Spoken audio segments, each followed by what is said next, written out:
Hai kawan-kawan penyuka kegiatan outdoor, kembali lagi bersama saya Jack.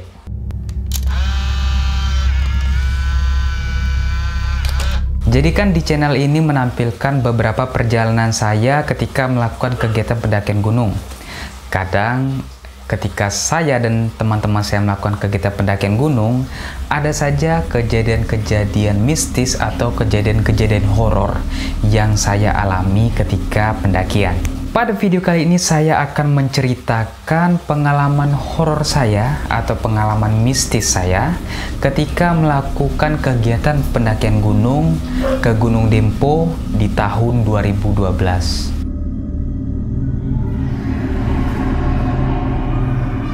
Sedikit informasi, Gunung Dempo ini adalah gunung tertinggi ketiga di Sumatera setelah Leuser dan Kerinci. Gunung Dempo ini terletak di pagar alam dan memiliki ketinggian 3.159 meter di atas permukaan laut. Dan seperti gunung-gunung pada umumnya, Gunung Dempo ini juga memiliki legenda-legenda di dalamnya, mulai dari legenda si pahit lidah dan kisah manusia harimau. Untuk jalur pendakiannya, Gunung Dempo ini memiliki dua jalur, jalur Kampung Empat dan jalur Tugu Rimau. Untuk pendakian Dempo, saya dan rekan saya, kami melewati jalur Tugu Rimau. Dan menurut informasi, jalur Tugu Rimau ini adalah jalur yang cukup ekstrim. Keberangkatan kami mulai dari Curug. Untuk anggota pendakiannya ada saya, Arlis, Satria, Gilang, dan Sultan. Waktu itu saya tergabung dalam organisasi pencinta alam di sekolah saya ya. Itu Sispala Sparta Jarpala Hiking Club, dan kami memutuskan untuk melakukan kegiatan pendakian Gunung 3000. Jadi Gunung 3000 yang terdekat waktu itu adalah Gunung Dempo. Dan ketika pergi menuju pagar alam Gunung Dempo, kami diantar oleh orang tuanya Arlis. Singkat cerita, sampailah kami di pos pendakian Gunung Dempo via Tugu Rimau. Ketika melakukan registrasi untuk pendakian besoknya, jadi penjaga pos ini berpesan, ini kan malam Jumat, nanti kalau datang kiai atau orang yang nggak tahu dari mana asalnya, kalian jangan panik ya, jangan panik. Dan kemudian dia berpesan lagi, nanti malam kalian nggak usah mendirikan tenda, kalian tidur saja di musola. Karena di sana ada musola, di pos pendakian waktu itu ada musola. Musolanya adalah musola tertinggi yang pertama kali saya lihat, yaitu di ketinggian 1900 mdpl. Ingat perkataan penjaga pos tadi, kalian tidak perlu mendirikan tenda, kalian tidur saja di musola. Tapi waktu itu kami tetap mendirikan tenda. Alasan kami tetap mendirikan tenda dan tidak tidur di musola, kami takut mengotori musola. Jadi kami memutuskan untuk mendirikan tenda. Jadi setelah mendirikan tenda, kami mencari kayu bakar dan setelah itu makan bersama beralaskan daun pisang. Ketika malam, pihak pos penjaga pendakian Gunung Dempo ini mereka turun, dan di pos Tugu Rimau ini juga tidak ada listrik, dan ditambah lagi tidak ada pendaki lain selain hanya kami berlima. Kemudian hari sudah mulai gelap, penjaga pos ini sudah turun, tinggal kami berlima saja di sana. Jadi waktu itu saya melihat dan teman-teman saya yang melihat pemandangan yang indah, yaitu view kota pagar alam. Dan itu menurut saya, pengalaman saya yang pertama melihat view kota di ketinggian sebagus itu. Kemudian yang saya ingat, waktu itu kami melakukan sholat isya berjamaah. Gilang sebagai imam dan sisanya kami sebagai makmum. Ketika sholat,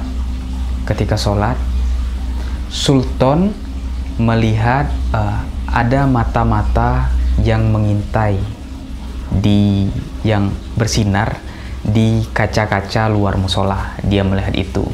Jadi waktu itu sholat kami menjadi agak kurang khusyuk. Kemudian setelah sholat, kami menghidupkan api unggun dan ya kami ngobrol, bercerita Kebetulan kami waktu itu bawa gitar ya, jadi kami main gitar dan mulailah ada kejadian-kejadian aneh waktu itu. Yang pertama, ketika main gitar, Sultan melihat ada wanita berjalan cepat di sebelah dia dan tertawa. Mulai dia agak maju dikit ke arah Peunggun. Kemudian Arlis mendengar ada orang seperti mengambil air wudhu. Dan kemudian secara keseluruhan kami diganggu. Tenda kami digoyang, kami senter, tidak ada apa-apa. Kemudian sekitar 2-3 kali digoyang tenda kami. Dan kemudian di belakang tenda kami ada seperti jatuh, gimana bunyi kelapa jatuh. Buk! Kami senter, tidak ada apa-apa. Jadi, sebelum pendakian nih, kita flashback dulu sebelum pendakian. Beberapa hari sebelum pendakian, Satria mimpi didatangi seorang kiai berjubah putih. Kemudian Gilang ketika pendakian itu membawa tasbih yang diberikan orang tuanya, dan dia mengatakan ini hanya untuk berjaga-jaga saja. Tasbih ini jangan dilangkah dan tidak boleh berpatokan penuh dengan tasbih ini. Waktu itu kami waktu di atas tidak ada bercerita apapun ya tentang pengalaman kejadian horor kami. Kemudian hari sudah mulai larut, kami memutuskan untuk tidur karena besok pagi kami akan melakukan kegiatan pendakian. Oke, tidurlah kami.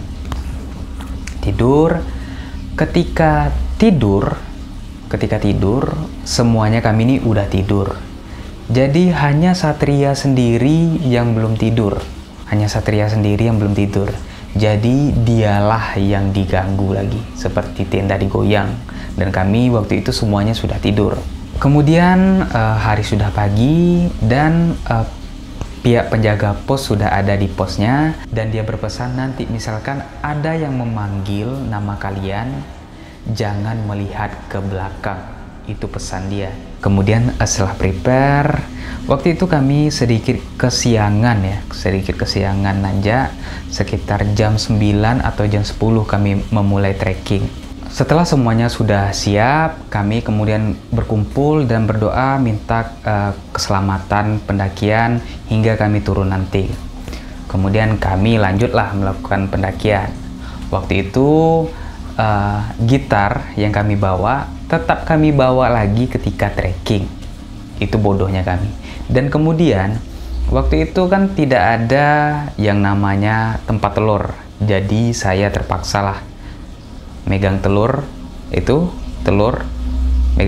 di dalam karpet telur itu saya tenteng sampai ke atas.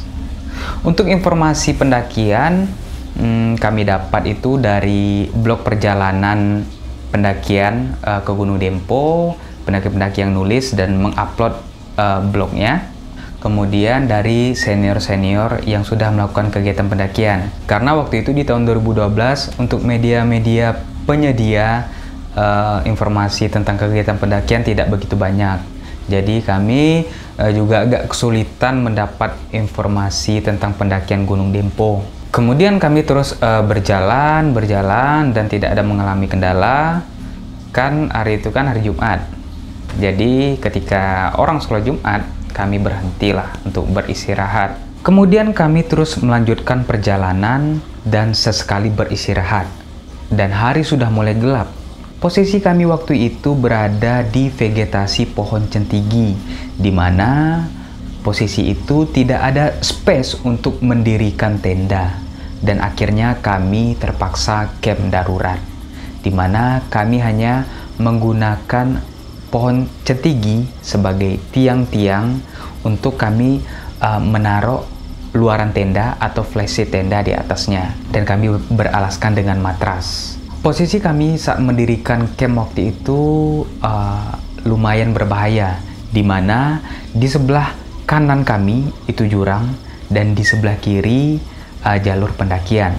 Untuk perlengkapan pendakian pribadi kami sangat minim, di mana kami tidak menggunakan sleeping bag dan juga saya hanya menggunakan hoodie, tidak menggunakan jaket standar pendakian ya atau jaket outdoor.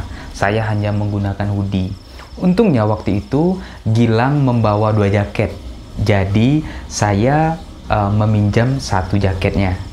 Karena waktu itu sangat dingin ya, sangat dingin. Karena kami tidak menggunakan sleeping bag juga. Ketika malam, posisi kami juga kekurangan air. Kami sangat berhemat air waktu itu, waktu malam itu ya, sangat berhemat air. Dan setelah semuanya sudah siap, kami hanya memasak mie untuk makan kami malam itu. Dan malam pun larut. Kemudian cuaca waktu itu cerah, posisi saya waktu itu di tengah, posisi Arlis di bagian ujung dekat jalur pendakian, dan posisi Gilang pas di pinggir jurang di sebelah kanan. Setelah kami makan dan bercerita sebentar, kami pun tidur. Waktu itu di trek pendakian, karena Arlis di bagian belakang, jadi dia mengatakan kalau ada orang yang memanggil nama dia. Tapi dia berdoa dan meminta melupakan atau dilupakan tentang kejadian itu, tentang dia dipanggil ketika lagi trekking. Malam itu sangat dingin, sampai-sampai saya terkena hipotermia ringan. Di situ saya menggigil, air mata saya terus keluar, tidur pun kurang nyenyak, dan di situ saya paksakan terus untuk tidur. Setelah bertahan dengan malam yang sangat dingin, kemudian hari sudah mulai pagi, dan kami menggulung lagi perlengkapan yang kami keluarkan, prepare lagi. Dan dengan pasokan air yang kurang, kami terus melanjutkan perjalanan pendakian. Ketika trekking, itu tuh air kami sudah mulai menipis. Karena untuk semuanya, dari manajemen perlengkapan, dari manajemen waktu, manajemen logistik, itu kami masih kurang waktu itu. Saking kurangnya air waktu itu, saya dan beberapa kawan, saya lupa, sempat mengambil lumut-lumut dan kami peras untuk diminum. Kami bertahan dengan itu sebentar dan terus trekking. Tibalah kami di Puncak Dempo. Dempo ini memiliki 2 puncak, Puncak Dempo dan Puncak Api Dempo. Setelah sampai di Puncak Dempo, kami berfoto-foto sebentar, istirahat sebentar, dan terus turun menuju pelataran Gunung Dempo. Dan beristirahat, mencari air. Setelah dapat air, makan. Kemudian kami lanjut lagi ke Puncak Api Dempo. Setelah sampai, ya kami berfoto sebentar, istirahat. Kemudian kami lanjut turun lagi ke pelataran. Waktu itu Satria bilang dia harus pulang hari itu juga, harus turun hari itu juga. Ya, jadi kami memutuskan untuk turun. Setelah dari Puncak Api, kami turun ke pelataran, istirahat sebentar, dan terus lanjut lagi ke Puncak Dempo. Dan di situ kami masak telur yang tadi saya tenteng dari bawah. Kami habiskan si telur, dan hanya telur itu aja makanan kami terakhir ketika turun. Setelah masak telur, sudah masak, makan telur, dan kami lanjut perjalanan turun. Yang saya ingat waktu itu kami turun sore.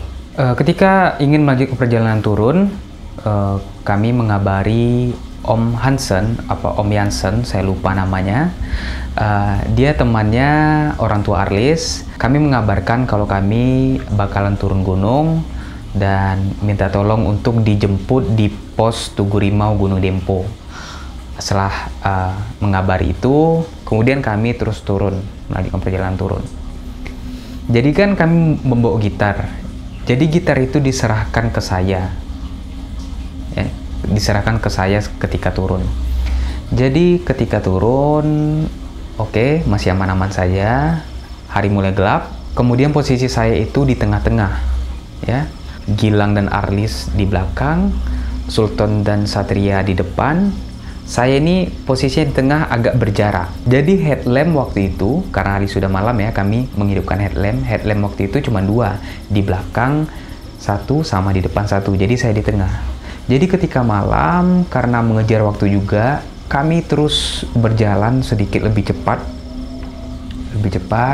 Di situ saya beberapa kali terjatuh karena tidak dapat penerangan, dan kadang-kadang saya tersandung akar, terjatuh. Tapi kami terus lanjut karena suasana pada saat itu agak sedikit menguras mental dan fisik. Di belakang Arlis dan Gilang menggunakan senter putih, dan Sultan dan Satria di depan menggunakan senter kuning. Kami terus berjalan. Saya ingat itu kami hampir tidak ada istirahat. Sultan terus menyenter, dan Sultan ini ketika menyenter, dia melihat sekelabatan sekitar senter terus menghilang gitu terus. Kami hanya menghiraukan itu, terus kami jalan terus. Saya terjatuh terus berjalan. Akhirnya jam 8 malam itu kami sampai di pos Gunung Dempo Tugu Rimau. Di situ telah ada pick up-nya Om Hansen dengan kawannya, dia berdua. Dia di situ menghidupkan lampu dan menghidupkan musik. Alasan dia menghidupkan itu karena dia juga takut berada di pos itu. Mereka hanya berdua di sana, Om Hansen dan temannya. Dia menghidupkan musik dan menghidupkan lampu mobil. Setelah sampai di pos pendakian, kami tidak bersih-bersih. Kami lanjut naik pick up, langsung melanjutkan perjalanan turun. Di situ saya muntah-muntah. Hampir sepanjang perjalanan turun tuh saya muntah-muntah di mobil pick up ini. Dan Gilang mengurut kudu saya, punggung saya, dan sampailah kami di pagar alam.